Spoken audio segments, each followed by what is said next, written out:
What if I told you the entire self-help industry is a lie? That chasing constant happiness is the fastest way to feel miserable? We're sold a fantasy. Think positive, dream big, be extraordinary. Hey everyone, you're watching Vision Beyond. In this video, we'll uncover the bold and brutally honest lessons from the subtle art of not giving a F's. But Mark Manson's book drops a brutal truth bomb. Life is supposed to be tough. And the key to real freedom isn't giving a F's about nothing. It's learning how to choose what you do give F's about. Stay tuned. This isn't a feel-good summary. This is a life-changing wake-up call. Core idea introduction. Mark Manson's The Subtle Art of Not Giving a F's teaches us to think of our emotional energy like a handful of limited coins. Every day, you have a finite number of F's to give. This isn't an infinite resource, it's a tight budget. You can spend these coins worrying about a nasty troll comment on social media, stressing over a messy room that won't matter in an hour, or chasing a superficial achievement just to impress strangers. Or you can invest them in your physical and mental health, your closest, most meaningful relationships, your challenging and fulfilling work, and your personal growth. This book isn't about apathy or indifference. It's about radical prioritization. It's about accepting that pain is the default setting of life, and the true quality of your life is determined not by how many problems you solve, but by the quality of the struggles you choose to take on. We're going to break down this counterintuitive philosophy into 3 essential acts that will fundamentally redefine how you approach your problems and your pursuit of happiness. The problem, the tyranny of trying. The first core problem, Manson argues, is the relentless cultural pressure to be more. To be happier, richer, more successful, and constantly extraordinary in every area of life. Manson points to the ironic, brilliant truth found on writer Charles Bukowski's tombstone, "Don't try." Think about it. Constantly chasing the ideal means you're perpetually defining yourself by what you lack. You scroll Instagram and see a perfect body, a millionaire lifestyle, a blissfully happy couple, and suddenly your perfectly good, manageable life feels insufficient and flawed.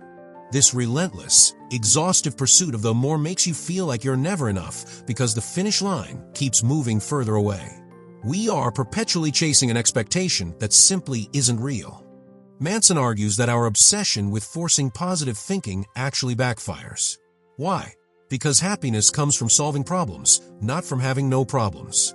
The only people with no problems are in the graveyard, and if you're alive and breathing, you'll have struggles every single day.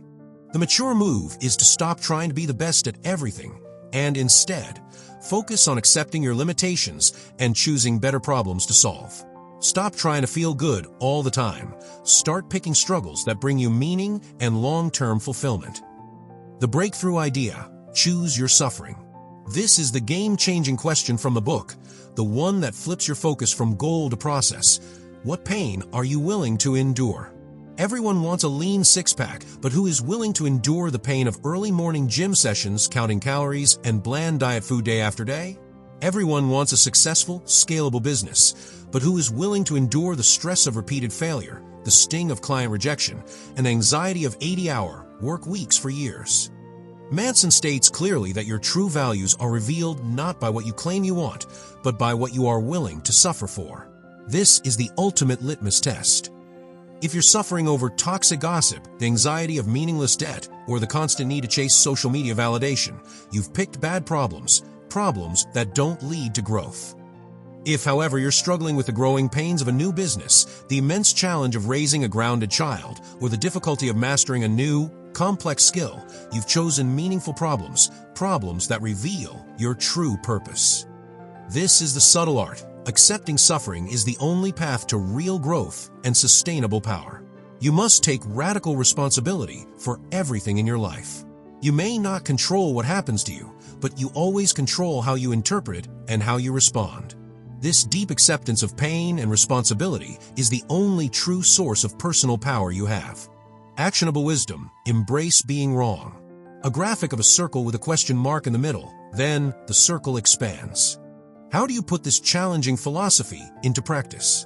By embracing humility and accepting that you are probably wrong about everything important. And so is Mark Manson. And honestly, so am I. Growth stops the moment you believe you know everything. A key to profound freedom is the willingness to say, I might be wrong about this belief. This keeps you flexible, open to new information, and fundamentally less arrogant and closed-minded. Crucially, it also frees you from the crippling fear of failure. Failure isn't the opposite of success, it's the prerequisite, the raw material. A successful YouTuber uploads 50 flops before one video explodes into success. A businessman launches 3 failed startups before finding his success on the 4th attempt. Failure gives you lessons that success simply never can. Don't wait for motivation to act. Manson's final word on taking action is, action isn't just the effect of motivation, it's also the cause of it. Just start. Take the first step. Let the momentum and the inevitable failures teach you the rest of what you need to know. The profound twist, and then you die. Mind-blowing twist. The final, most powerful chapter of the book brings us face to face with the ultimate truth, and then you die. This isn't a depressing thought, it's the ultimate source of freedom.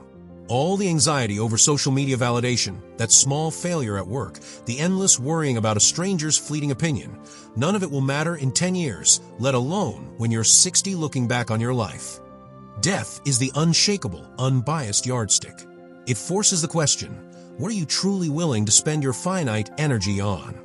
Are you giving your limited F's to the things that you will care about on your deathbed? Love, real contribution, meaningful experiences, integrity? Or are you letting them leak away on the trivial noise and distractions of daily life? The shocking twist is that by accepting mortality, you stop wasting time.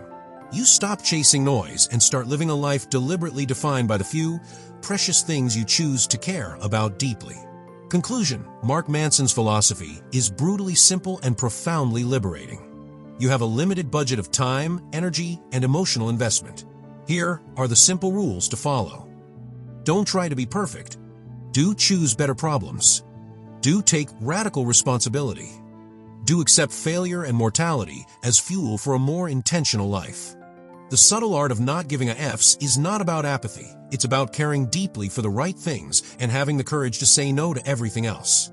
It's about building a life with better F's to give. If you stop trying to be happy and start choosing the right struggles, you'll find a focus, a peace, and a power you never thought possible. What is one thing you're going to stop giving a F's about starting today? Let me know in the comments below. And if this script helped you refocus your energy, hit that like button and subscribe for more hard-hitting summaries that cut through the noise. Thanks for watching.